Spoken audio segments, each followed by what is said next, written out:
নমস্কার বন্ধুরা, কেমন আছো সবাই?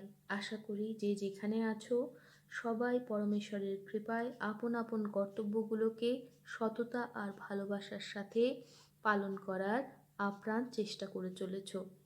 তাহলে এই শুভকামনা দিয়ে এসো শুরু করা যাক আজ আমাদের কেনোপনিষদের চতুর্দশ মন্ত্র পাঠ। তো কেনোপনিষদ, এই যে উপনিষদটি আমরা পড়ছি বিগত 13টি সপ্তাহ ধরে, এই উপনিষদটি আমরা নিয়েছি উপনিষদ অখণ্ড সংস্করণ হরপ প্রকাশনী থেকে প্রকাশিত এই বইটি থেকে। এই বইটির সম্পাদনা এবং অনুবাদ যারা করেছেন তারা হলেন অতুল চন্দ্র সেন, সীতানাথ দত্তভূষণ, মহেশচন্দ্র ঘোষ মহাশয়ের মতো বিদ্বজ্জনেরা। তো এসো বন্ধুরা, আমরা চলে যাই কেনোপনিষদে। কেনোপনিষদ, এই উপনিষদই এই উপনিষদই আমাদের কাছে ধীরে ধীরে একটি শাশ্বত প্রশ্নের উত্তর তুলে ধরছে। তো সেই উত্তরের পরবর্তী পর্যায়গুলো জানার আগে শান্তিপাঠ দিয়ে শুরু করি। এসো তাহলে শুরু করা যাক শান্তিপাঠ দিয়ে কেনোপনিষদ।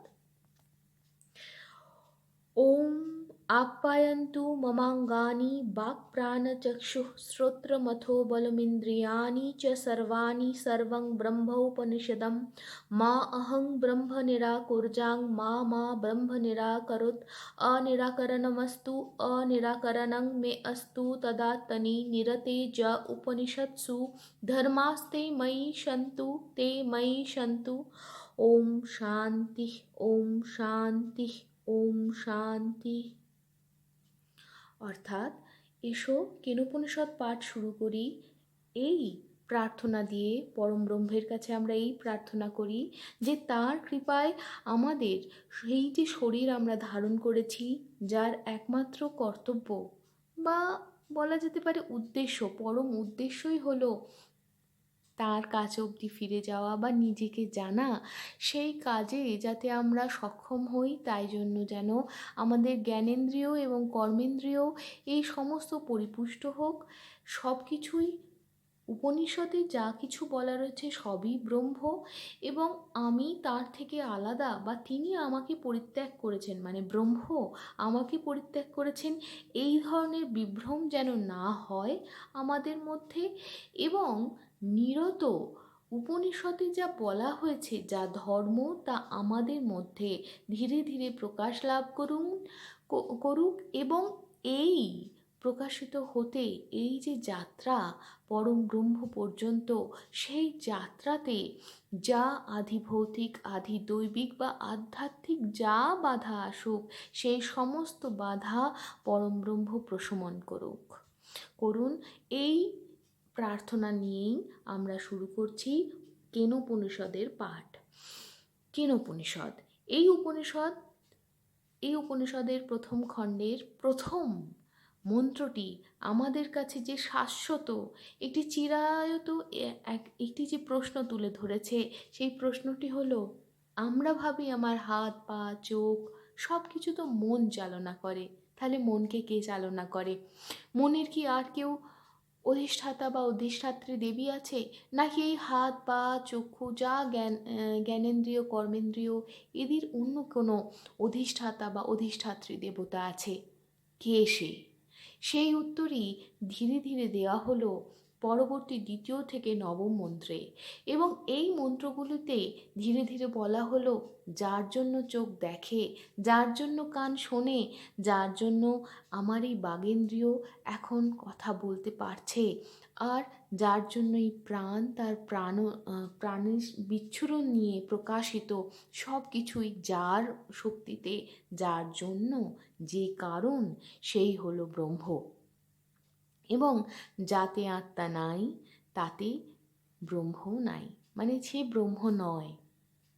কিন্তু তার জন্য সব কিছু থাকার পরেও তাকে কিন্তু আমরা না চোখ দিয়ে, না মন দিয়ে, না নাক দিয়ে, না কান দিয়ে আমরা তাকে উপলব্ধি করতে পারি, কারণ তিনি তো বাক্য মন সব কিছুর অতীত। বলা হলো, জানা হলো, কিন্তু উপলব্ধি করা হলো কি? সেই উপলব্ধির জন্যই কোথাও না কোথাও কোনো না কোনোভাবে পরম ব্রহ্মকে আমাদের কাছে গুরুরূপে আসতে হয়। তাই দ্বিতীয় খণ্ডে শুরু হলো গুরু শিষ্য সংবাদ। এই গুরু শিষ্য সংবাদ দিয়ে আমাদের কাছে তুলে ধরার চেষ্টা হলো যে জানলাম সেটা সত্যি উপলব্ধি করতে পারলাম কি না। তাই শুরু করছি দ্বিতীয় খণ্ডের যে প্রথম যে মন্ত্র, সেখান থেকে বলা হচ্ছে, কিভাবে বলা হচ্ছে, যদি মন্নসে সুবেদেতি দভ্রমে বাপি নুনং ত্বং বেত্থু ব্রহ্মণ রূপম যদস্য ত্বং যদস্য দেবেশথ নু मीमांसमेव ते मन्ये विदितम् नाहं मन्ये सुवेदेति नो न वेदेति वेद च जो नस्तद्वेद तदेद नो न वेदेति वेद च यस्य मतं तस्य मतं मतं यस्य न वेदशः अविज्ञातं विजानतां विज्ञातमविजानताम् प्रतिबोधविदितं मतममृतत्वं हि विन्दते आत्मना विन्दते वीर्यं विद्यया विन्दते অমৃততম। কি বলা হলো? এই যে দশম মন্ত্র থেকে ত্রয়োদশ মন্ত্র পর্যন্ত কি বলা হলো? প্রথমেই আসি গুরু শিষ্য সংবাদে। গুরু শিষ্যকে বললেন, তুমি যদি মনে করো ব্রহ্মকে খুব ভালোভাবে জেনে গেছো, তাহলে তুমি কিন্তু ব্রহ্মের ক্ষুদ্র খুব অল্প রূপই জেনেছ। কারণ তুমি বা দেবতারা তার যে প্রকাশ, যে আধ্যাত্মিক রূপের প্রকাশ, তা কিন্তু অল্প, আংশিক। অতএব ব্রহ্ম এখনও কিন্তু তোমার বিচার্য। আচার্যের কথা শুনে শিষ্য বলছে, আমার মনে হয় আমি ব্রহ্মকে জেনেছি। আচার্য বললেন, তোমার বলা যে ব্রহ্ম, তা কিন্তু মীমাংসার যোগ্য মনে করি আমি। মানে কতটা সত্যি তুমি উপলব্ধি করতে পেরেছ, সত্যি তিনি কে, সেটা কিন্তু আগে ভেবে নিতে হবে, আগে একটু ঝালিয়ে নেওয়া দরকার। যেই গুরু রাস টানলেন, তখনই শিষ্য নিজে উপলব্ধি করলো, নিজে বলল, ব্রহ্মকে উত্তম রূপে জেনেছি এরকম আমি মনে করি না। আমি তাকে জানি না তা নয়, আবার যে তাকে জানি তাও নয়। আমাদের শিষ্যদের মধ্যে আমরা তো সবাই নভিস, তাই না? আমরা তো সবাই শিখছি। তো আমাদের শিষ্যদের মধ্যে যিনি এইটুকু বোঝেন, তিনিই তাকে হয়তো বা জেনেছেন, তিনিই তাকে জেনেছেন। তো যে মনে করে আমি ব্রহ্মকে জানতে পারিনি, বস্তুত তিনিই তাকে জেনেছেন। কারণ তার মানে তার মধ্যে এই বোধটুকু, ঈশ্বরের কৃপায় এই বোধটুকু এসেছে যে সে জানে না, মানে তার অনন্ত বিরাট স্বরূপের একটু হলেও বোধ তার মধ্যে জন্মেছে, তাই না? তাই বস্তুত তিনিই তাকে জেনেছেন। আর যে মনে করে আমি ব্রহ্মকে জেনেছি, প্রকৃতপক্ষে তিনি তাকে জানেনি, তিনি তাকে জানতে পারেননি। কারণ জ্ঞানবান ব্যক্তিদের নিকট তিনি অবিজ্ঞাত। অর্থাৎ জ্ঞানীরা মনে করেন যে ব্রহ্ম ইন্দ্রিয়, মন, বুদ্ধির অগোচর, অতএব তিনি অবিজ্ঞাত। পক্ষান্তরে অজ্ঞানীদের নিকট তিনি জ্ঞাত। অর্থাৎ অজ্ঞানীরা মনে করে ব্রহ্ম ইন্দ্রিয়, মন, বুদ্ধির গোচর, অতএব তাহারা তাহাকে জানিয়াছে। মানে মনে করছে যারা তাকে তারা জেনেছে। প্রত্যেক বুদ্ধি প্রত্যয়ের মধ্যে যখন ব্রহ্মকে জানা যায়, তখনই কিন্তু সম্যক দৃষ্টি বা প্রকৃত জ্ঞান হয়। এইভাবেই সম্যক জ্ঞান সম্পন্ন ব্যক্তি অমৃতত্ব লাভ করে। আত্মার জ্ঞান দ্বারা পুরুষ বীর্য লাভ করে এবং বিদ্যা অর্থাৎ একত্বের জ্ঞান দ্বারা তিনি অমৃতত্ব লাভ করেন। তাই তো আসুন চলে যাওয়া যাক চতুর্দশ মন্ত্রে।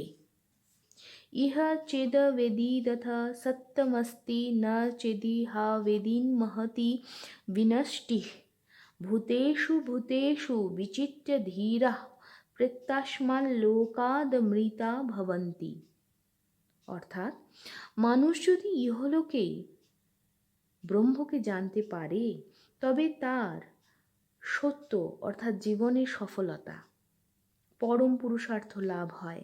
আর যদি এই আত্মাকে জানতে না পারে তবে তার বিনাশ হয়, অর্থাৎ সে অজ্ঞানাচ্ছন্ন হয়ে সুখ দুঃখ জরা মৃত্যুর অধীন হয়। অতএব জ্ঞানীগণ সর্বভূতে পরমাত্মাকে উপলব্ধি করে এই প্রাকৃত জীবনের ঊর্ধ্বে উঠে অমৃতত্ব লাভ করেন। মানে শক্তি নিজেকে কনডেন্স করলো, শক্তি নিজেকে ঘনীভূত করে পদার্থে পরিণত হলো। সেই পদার্থ অণু পরমাণু আস্তে আস্তে আমরা বড় হতে হতে এই জীবসত্তা দিয়ে সেই শক্তিকে জানার চেষ্টা করছি। শক্তিকে জানার চেষ্টা করছে সে কে। এই যে এত পথ চলে এসেছে, যদি সে নাই জানতে পারলো, তাহলে এত দূর আসার পরে এই যে এক ধরনের জীবন, যে জীবন দিয়ে তুমি তোমার জীবন দিয়ে আমি আমার জীবন দিয়ে এই যে এই রূপে শক্তিকে জানার চেষ্টা করছে, এই যে ব্রহ্ম নিজেকে নিজে জানার চেষ্টা করছে, তাহলে সেই উপায়ে সেই গতির যাত্রাপথ তো শেষ হলো না। আবার তাকে শুরু করতে হবে। না, শুরু থেকে শুরু করতে হবে না, কিন্তু এখনও তার মানে রাস্তা বাকি, এখনও যাওয়া বাকি আছে। তো তাই বলা হচ্ছে যে যখন আমরা তাকে জানবো, যদি আমরা এ জন্মেই জানতে পারি, যদি আমরা এখানেই জানতে পারি, তাহলে আমার গতির এই যে জীবনের যে অধ্যায়, সেই অধ্যায় সম্পূর্ণ হলো। এই ভাবে এই রূপে ব্রহ্মকে ব্রহ্ম জানলো, তাই না? তো আসুন আমরা সেই প্রার্থনাই করি, যাতে আমরা আমাদেরকে উপলব্ধি করতে পারি, আমরা যে এই সীমার মধ্যেও অসীম, সেই যাতে উপলব্ধি করতে পারি। তো এই শুভ চিন্তা নিয়েই, এই শুভ কামনা নিয়েই আজ আমি এখানেই শেষ করছি। আশা করব সকলে ভালো থাকবেন, সুস্থ থাকবেন। আর হ্যাঁ, এই মন্ত্রের সঙ্গে সঙ্গেই আমাদের দ্বিতীয় খণ্ড, কেনোপনিষদের দ্বিতীয় খণ্ড শেষ হলো। শুভমস্তু।